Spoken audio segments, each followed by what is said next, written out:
ABC Listen. Podcasts, radio, news, music, and more.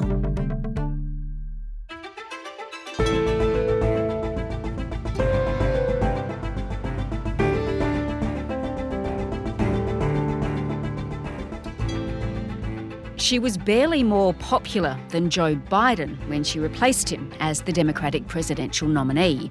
But within weeks, Kamala Harris has gained significant ground on Donald Trump, and she's managed to rattle the former president along the way.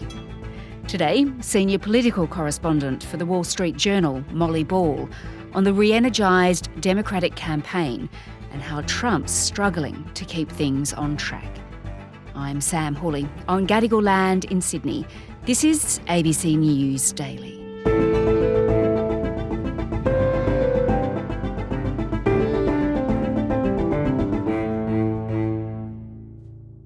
Molly, on July the 13th, so just over a month ago, Donald Trump, of course, survived an attempt on his life. And at that time, I think it's fair to say there was a widespread feeling that that moment was going to help him win the election in November. That's right. And it's pretty remarkable to think that that was only a month ago, given that it feels like a lifetime in terms of everything that's happened in this very tumultuous few weeks of American politics. There was this attempt on Trump's life, which seemed likely to inspire a groundswell of sympathy for him, a potential unifying moment for the nation. And instead, some very different things happened. We saw Trump sort of return to form and not make those kind of unifying appeals. Democrats, crazy Nancy Pelosi, the whole thing, just boom, boom, boom. They're destroying our country. And then, of course, most significantly, a change in candidate on the Democratic ticket. Yes. And that has completely reset this race and really changed everything about the dynamic involved, to the point that Trump, who was riding high a month ago, now seems like he may be the underdog in this race. Crazy Kamala, ultra-left, you know that. Who, by the way, is worse than Biden. And she's actually not as smart. Americans have largely moved on from that assassination attempt, as you say, because so much has happened since then. And there has been this huge shift in momentum, hasn't there, since Joe Biden stepped out of the race. I don't think even in their wildest dreams, Democrats thought there would be quite this much of a shift, particularly for the Vice President, Kamala Harris, who was herself seen as not necessarily a great candidate going into this. She was nearly as unpopular as Biden and was seen as sort of tethered to a lot of the unpopular positions and policies of his administration. But what we've seen is this outpouring of enthusiasm for her. Oh, my goodness. Oh, it's good to be back in Arizona. Good evening, everyone. This is going to be hard work, but I know we like hard work. Hard work is good work for all of us. And we will do it with joy. Do we believe in the promise of America? And are we ready to fight for it? And when we fight, we win. God bless you, and God bless you. So she's drawing huge crowds. She's pulling ahead in polls of the swing states. And, it's only been 3 weeks. I think we don't really know where the ceiling is for what has become a genuine political phenomenon.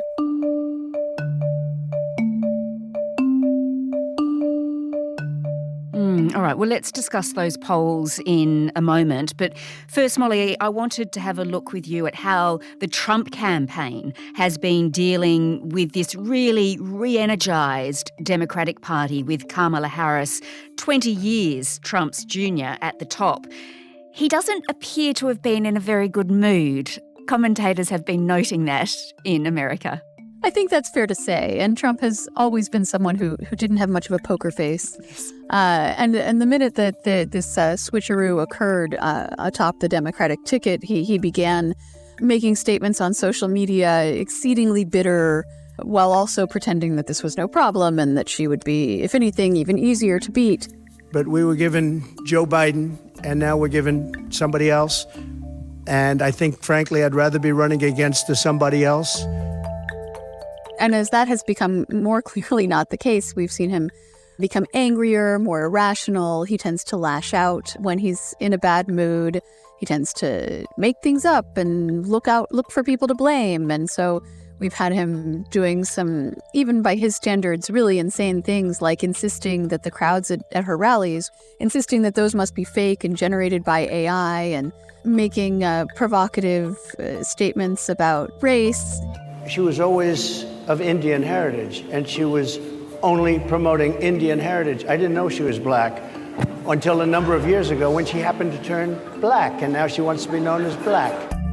So when you say, how is the Trump campaign handling this, I think we have to draw a distinction between Trump and his campaign, because the qualified professionals in his orbit, the strategists and advisors, they do have a plan to approach this new dynamic on the Democratic side, and it consists of making an appeal to voters on the basis of policy.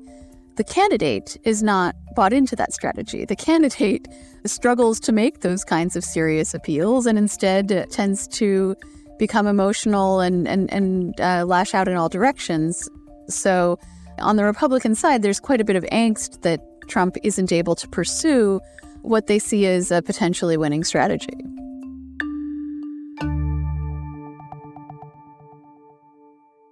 He does seem to find it very difficult, Molly, to talk about policy. During a speech to supporters in North Carolina, again, he was mocking Kamala Harris's laugh, and he was meant to be talking about the economy, wasn't he? Inflation, and for nearly 4 years, Kamala has crackled as the American economy has burned. What happened to her laugh? I haven't heard that laugh in about a week. That's the laugh of a crazy person, I will tell you. If you haven't known it, it's a crazy. She's crazy.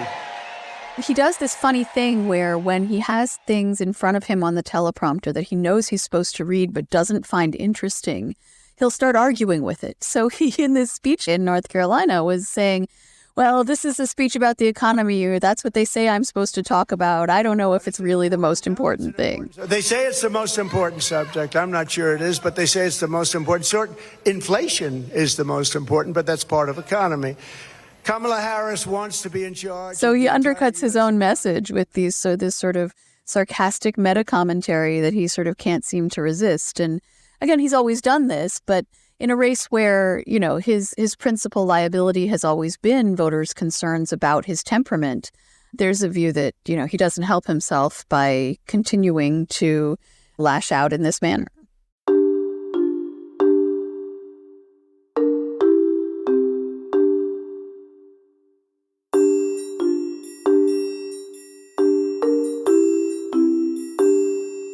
So Trump, Molly, is under much greater pressure than he was when Joe Biden was the nominee. So let's just return to the issue of the polling. What's it broadly showing? Because it is pretty good for Kamala Harris, isn't it? It's very good for her. We've seen her gain by multiple points in both the national average and in nearly all of the swing states. There was a batch of battleground state polling from the nonpartisan Cook Political Report today that showed her leading Trump or tied with him in every swing state except Nevada. Now, in most of these, she's either tied or she's leading within the margin of error. So, and in the national polls as well, she has had some small leads, but this is still a very, very close election. She has not vaulted into a dominating position. It's just that Biden had been so far behind and losing ground, I think, by the day. So her having pulled into a tie with Trump is a quite remarkable surge on her part. Doesn't guarantee that she's going to win the election by any means, and it's still a quite competitive race. But she has really improved on the position that Biden was in. Do we know from those polls which voters she's actually winning over? And as you say, those swing states, they're the key, right? An interesting thing is she really has gained across the board. Now, the most important gains she's made are in the deficits that Biden was suffering with the voters who supported him in 2020. So the reason that Trump was ahead in the race against Biden was that a lot of voters who pulled the lever for Biden in 2020 had become disillusioned with him. But a lot of those voters also still didn't like Trump. So we had this category sort of known as the double haters who weren't pleased with either of their choices. that category has dwindled almost to the point of disappearance with Harris in the race because they do see now a more appealing alternative to Trump. So, we saw Biden was struggling with traditional Democratic constituencies, young voters, people of color, women voters.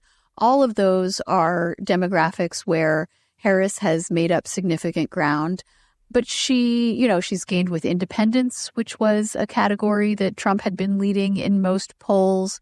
But she also has not seen any corresponding fall off. One of the things that I've been looking for in analyzing this race is, well, sure, maybe she does better with younger voters and people of color, but is there a corresponding drop off perhaps with older white voters or men without college degrees? But we haven't seen that either. We've seen her gaining really with virtually every demographic, and that's how she's been able to pull ahead or at least into a tie with Trump.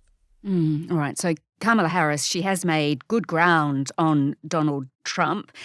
It doesn't mean, of course, she's going to win. As you mentioned, Trump is very much in this race still. If she does win, though, will he again try to overturn the result? And is there any way he could be more successful, Molly, at doing that this time? I wouldn't presume to speak for Donald Trump or his plans, but I think it is fair to say that everyone is a bit on edge about the potential for a situation like what happened after the election in 2020. And he has given every indication that he won't accept any result that isn't a victory for him. So there have been various preparations made to make sure that what happened in 2020 can't happen again, including federal legislation, amending the Electoral Count Act so that the counting of electoral votes, which was what was happening on January 6th, the process for that has been changed to clarify the vice president's role. Now, of course, the vice president counting the votes this time around will be Kamala Harris. I think various pressure points in this tremendously complicated system that we have for counting votes and establishing the winner of the election, various pressure points in the system are going to be more closely watched this time. The other possibility that I think a lot of people are worried about is the potential for violence. We have seen the prospect of political violence really become much more worrisome. This is something that when I talk to voters, they're very worried about. They're very concerned that the system feels so hot and so volatile, that our politics are so angry and dangerous, and there's a real desire for the temperature to be lowered.